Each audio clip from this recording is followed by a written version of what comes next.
Selamat malam pemirsa, Pesta Demokrasi kembali digelar dengan adanya debat ronde kedua. Kali ini debat Capres 2014 antara pasangan nomor 1, ada Pak Prabowo Subianto dan juga Pak Joko Widodo.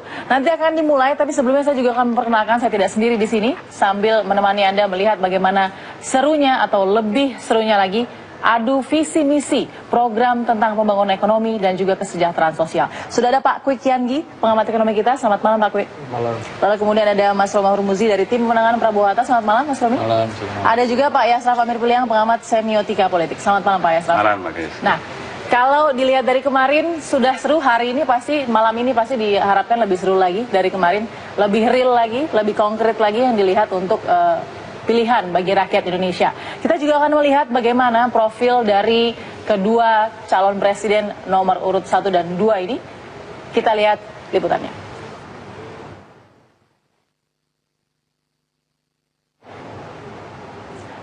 Ini adalah Prabowo Subianto dari nomor urut 1 yang pendidikannya dari American School, lalu kemudian jabatannya juga sempat menjadi Komandan Sekolah Staf dan Komando ABRI pada tahun 98.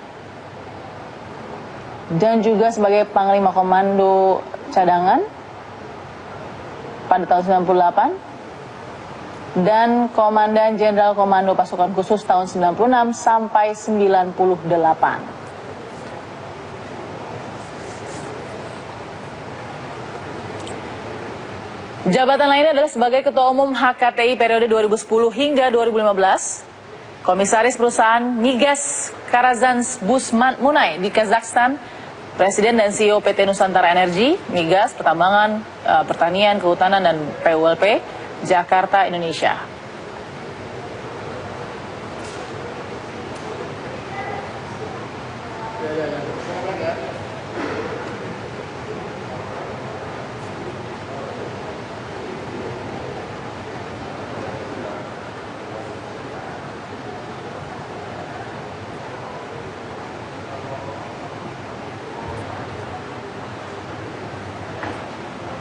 Ya, berikutnya kita juga akan melihat bagaimana profil dari Capres nomor urut 2, Pak Joko Widodo.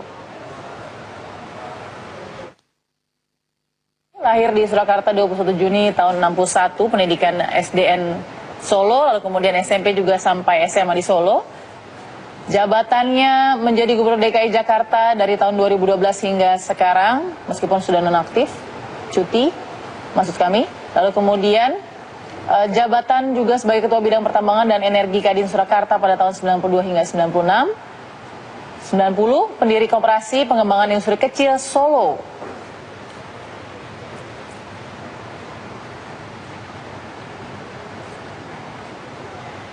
Ya, bicara dari profil kedua Capres, mungkin saya ingin tanya juga ke Bapak-Bapak di studio saat ini.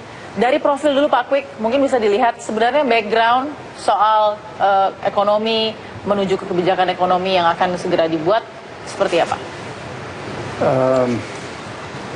Sebetulnya dua-dua tidak mempunyai background ekonomi secara khusus. Akan tetapi, kalau saya harus objektif, Pak Prabowo itu tentu mendengar sejak kecil urusan-urusan ekonomi karena ayahnya adalah seorang ahli ekonomi. Sehingga dengan demikian sedikit kalau tentang ekonomi, dan saya sempat berbincang-bincang dengan Pak Prabowo, cukup memahami. Kemudian Pak Prabowo masih mempunyai keuntungan besar, yaitu di dalam kondisi ekonomi yang luar biasa sulitnya yang nanti akan saya singgung sedikit.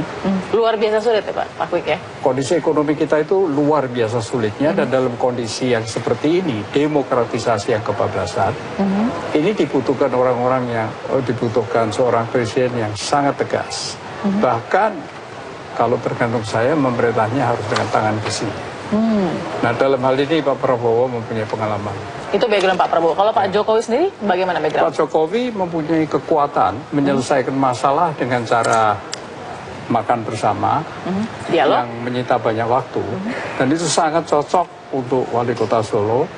Untuk gubernur DKI sudah agak sulit, tetapi sebagai presiden saya kira sudah tidak mungkin lagi dilaksanakan, walaupun makan malamnya di istana. Karena jumlah yang diajak makan malam banyak sekali. Jadi menurut Pak Kwik harus meninggalkan gaya lama untuk buat gaya baru begitu ya? Oke. Nah, Kalau persiapan sendiri, Mas Romi, dari tim pemenangan kampanye nasional Prabowo Hatta menjelang ronde kedua, pastinya sudah ada dong yang dipersiapkan lebih dari kemarin. Ya, sejak hari Kamis, Jumat, dan Sabtu kemarin itu ada 12 pakar, guru-guru besar dari sejumlah universitas yang dipimpin Profesor Didik Rahbini melakukan upaya untuk pinpoint ya, karena sebenarnya kan visi dan misi sudah dari sini. Dari sisi ekonomi studi pembangunannya Prof. Didik, kemudian dari sisi moneternya ada Pak Burhanuddin Abdullah, kemudian ada Dr. Ahmad Pambudi dari sisi ekonomi pangan dan seterusnya. Yang itu semua memang kita lakukan untuk mempinpoint dalam waktu kurun 2 jam ya dalam debat ini apa yang kemudian bisa ditampilkan dari sejumlah pemikiran yang begitu banyak. Yang kedua tentu di samping persiapan materi yang kita tahu persis Pak Prabowo memiliki pengetahuan yang cukup ya paripurna, saya katakan seperti itu karena beliau memahami secara teoretik apa yang menjadi pokok-pokok persoalan ekonomi nasional, pokok-pokok persoalan kesejahteraan rakyat.